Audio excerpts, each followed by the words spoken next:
this video is going to be more unhinged than my other January video. Hi! I have to say, I happened to pick the most awesome audiobooks to listen to. These books in general slapped, and the audiobook version of them slapped. My name is Olivia Peck.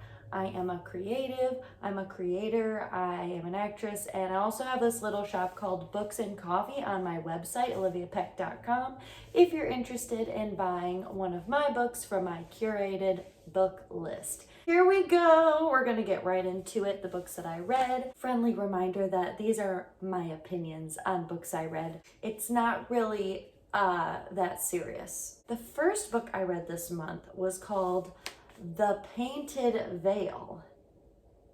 And my grandma suggested this book to me because she just enjoyed being taken to another time and place. This takes in the 1920s during the cholera outbreak in China.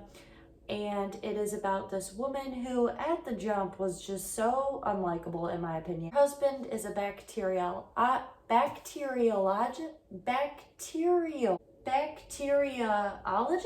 Science doctor. He takes her with him to go to China to help people during the cholera outbreak that was going on there. And this is a journey about marriage, it's about love, it's about different types of love, and it also was fascinating based on the time period. I will say this book is dated and it's obvious, like some of the terms that are used and stuff. However, the writing is beautiful and it has a good message. Even though it's heartbreaking, you feel warm inside after reading it. With classics, there's sometimes more than one audiobook. I have to say the one that I listened to was fantastic. There's also a major motion picture, and I guess there's a different ending than the book. So I'm excited to check that out and see the movie. I especially liked the character development. I liked the characters in general. It was a great book to start the year off with. Okay, the next book was one that I actually ended up buying because I just wanted to have it on my shelf in case I wanted to open it up again and just read some of it. It has a lot of really great quotes because the kid, it's a young adult book. You guys have heard of this before, Looking for Alaska. Michael Prince Award for Excellence in Young Adult Literature. I'm kind of obsessed with like awards on books. The main character is obsessed with famous people's last words, politicians, celebrities, yada, yada, yada. And I love a good quote, so automatically I enjoyed it just for that alone. The story, some might say it's predictable, but I still really enjoyed it because it was a good story at the end of the day. And even though it was definitely written for teens, I would say, it still is good to read when you're older because it does nod to how adults kind of get jaded as they get older, and that was a good reminder for me, a 30-year-old woman. Just to give you a basic overview of the story, it's about this kid, what's his name? Miles Halter.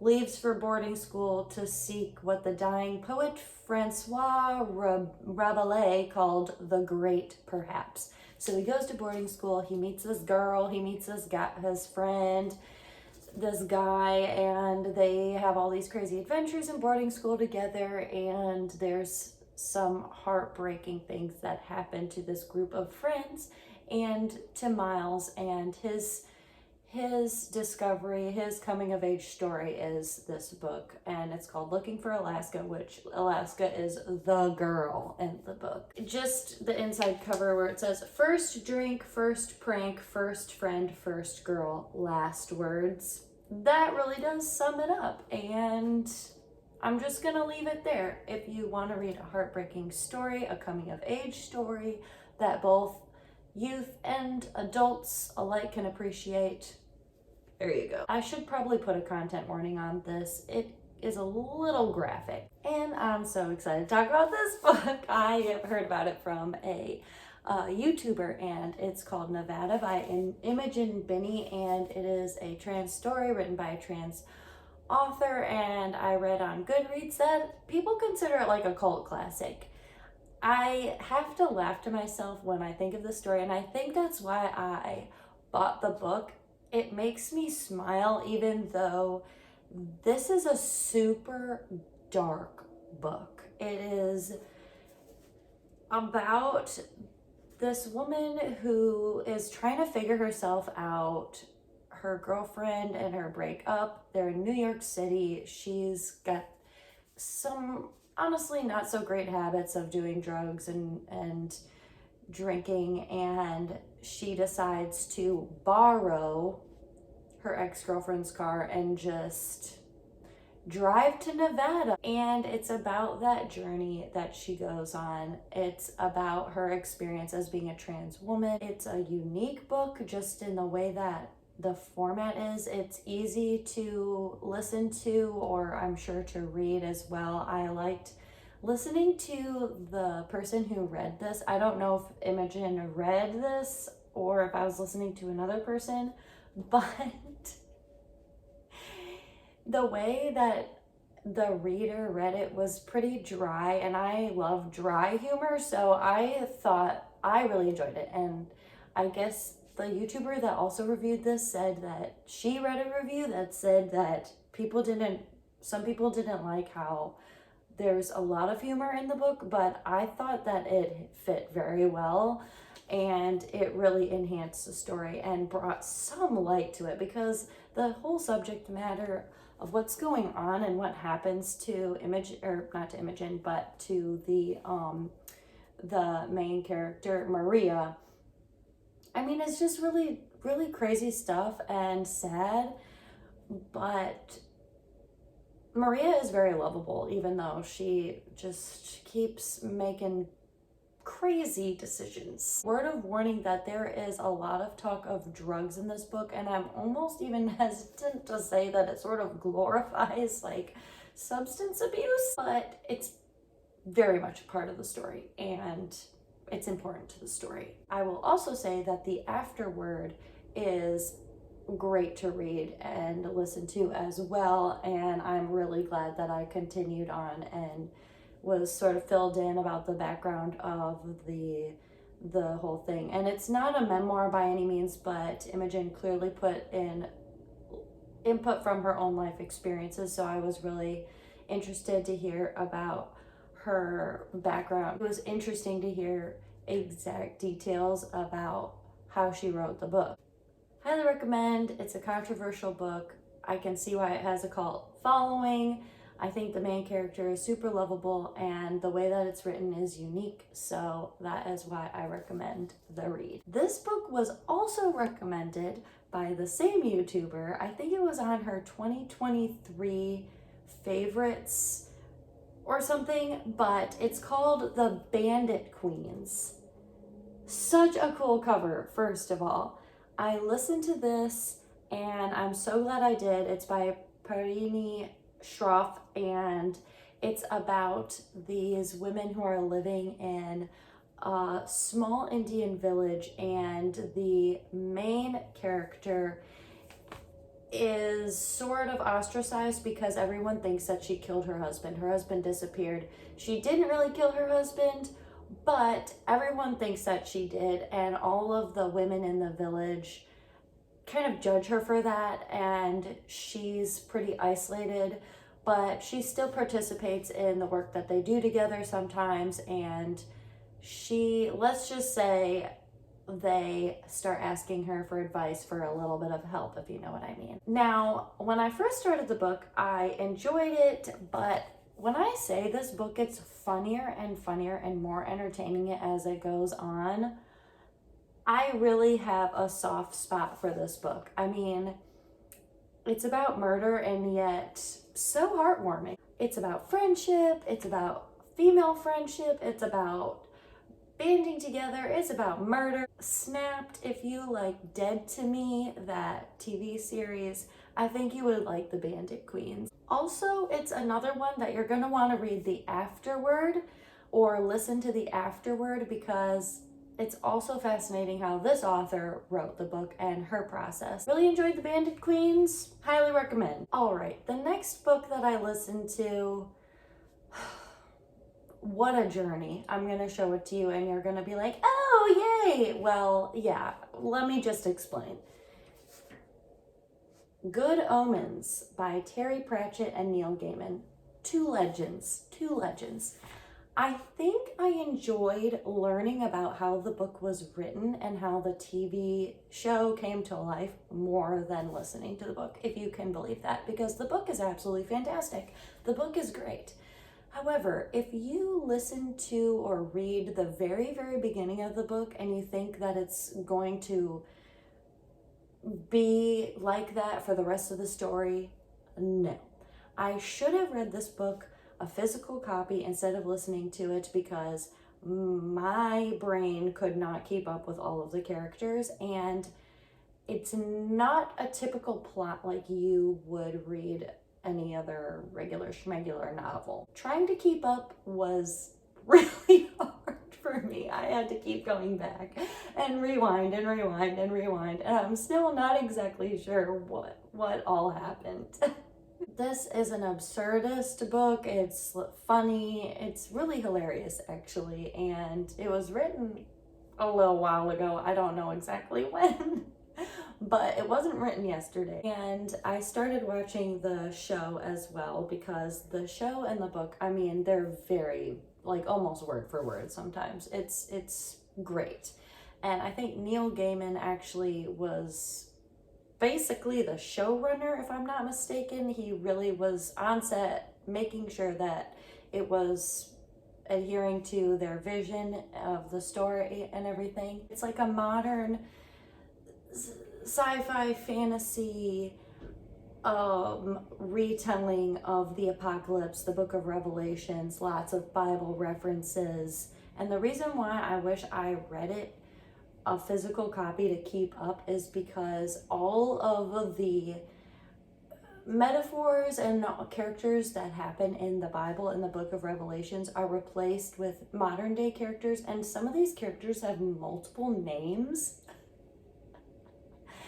And it's not like this arc plot where you can kind of see, here comes the climax and here comes the ending. It's vignettes of the characters. And then the through line plot follows an angel and a demon who are like kind of best friends, but also enemies because, you know, heaven and hell and all that jazz.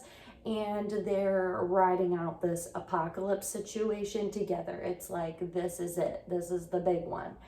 And they were my favorite part. And a lot of people have said that. I've heard that the best part, honestly, of this whole book is Aziraphale and Crowley. The demon is Crowley and the angel is Aziraphale or Zuraphale. Anywho, they're supposed to be managing this baby who's supposed to be the Antichrist, and they lose him and it's a big mess. And so we're basically following that chaos unravel while we're also following all of these other characters. Like, instead of the 4 horsemen of the apocalypse, it's the 4 bikers of the apocalypse, things like that. I would say if you like Monty Python and the Holy Grail, you would like this book. For me, it was a little bit long. And I like a little bit of humor in my life. I listened to this book and looked forward to listening to this book when I had a long day and I just wanted to unwind and have a laugh. But it's not one of those books where you're gonna take away some greater meaning. It's not that deep. It's just absurd and ridiculous and making fun of the Bible, which I'm all for.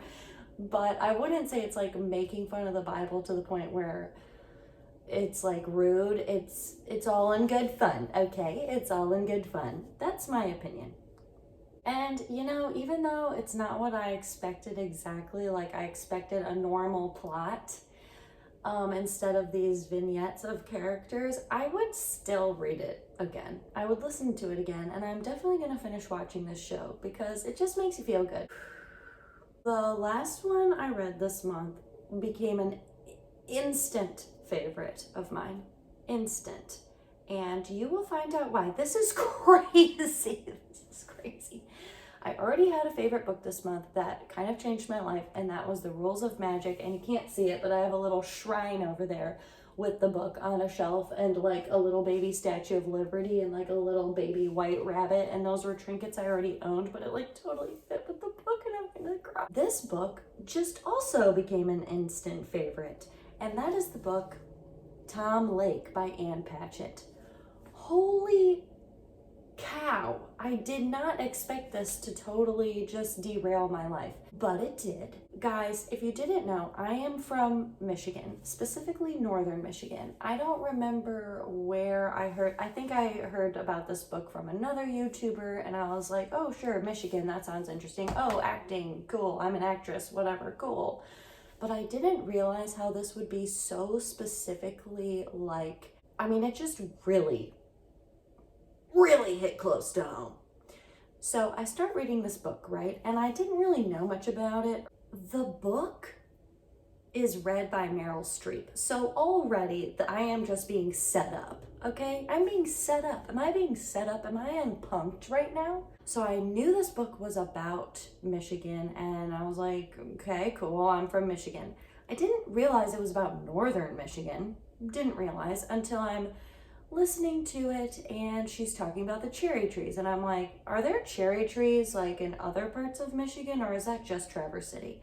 I'm from Traverse City, and we are the cherry capital of the world. We have the National Cherry Festival. I grew up eating hella cherries, okay? I went to every cherry festival. My sister was a cherry princess. We did the bike rodeo. We did the pet show. We went to all the parades. Like, I am a Traverse City girl through and through. So she starts talking about the cherry trees, and I'm like, okay, that's cool.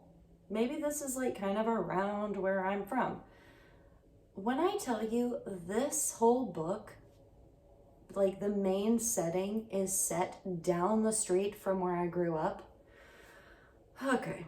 That by itself was like making me really homesick. I love my hometown. I live in Louisiana now, which is quite different from my hometown, but just based on like the things that I'm involved in, I don't live in my hometown. Love it, but you know, I got out and explored the world, and now I'm in Louisiana, and that's great, and I love it here. But of course I still love my hometown. Then we're finding out that this is a book about a woman who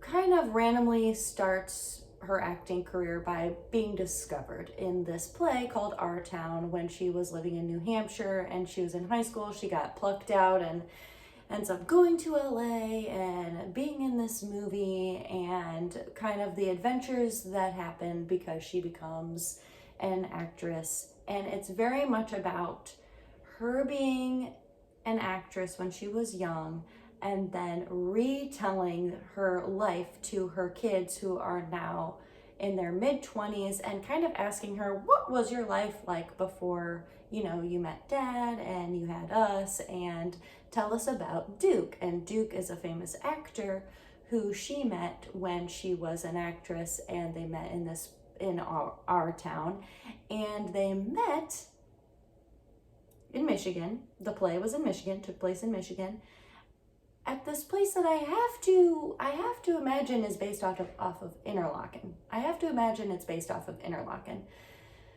because of the way that it's described. And I grew up going to Interlaken as well. Not to make it about me, but it's really not.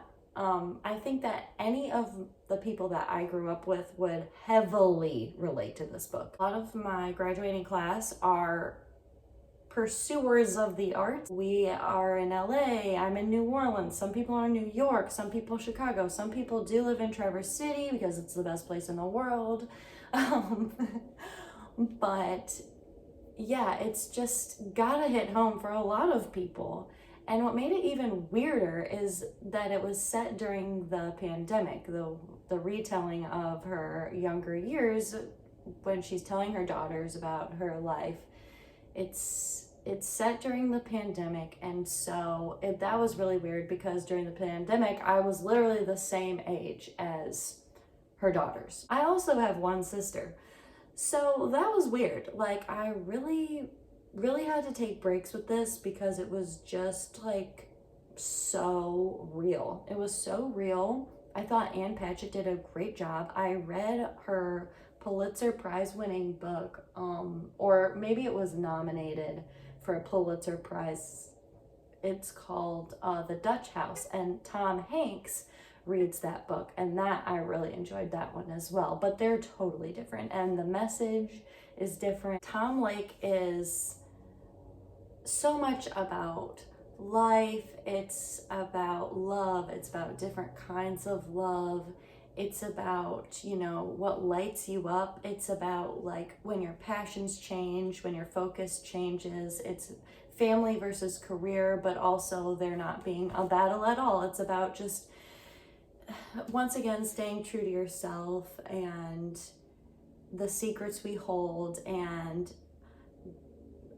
growing up. It's just about life, and especially the references to the plays and the parallels to our town and the book. I mean, it's beautifully crafted. It's beautifully crafted. I've tried to get my entire family to read the book now, and I need them to read it, and I need them to tell me what they think and how it makes them feel.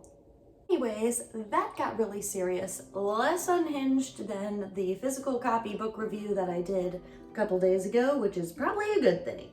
But I am very happy to be here, and if you want to know about what my hometown is like, and you should want to know because it's really great, you should read Tom Lake. Also, it's just an awesome story and it's beautifully written. All of these books pretty much slapped. Yeah, and I would read them all again or listen to them. And if you don't have the Libby app, you should get it. Go download that app because you can just put your library. You can just put your library card number on there and rent books from your library for free, and it's awesome.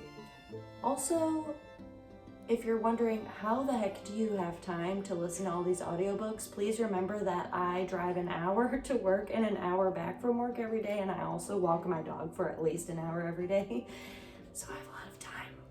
Thank you. Have a great rest of your night.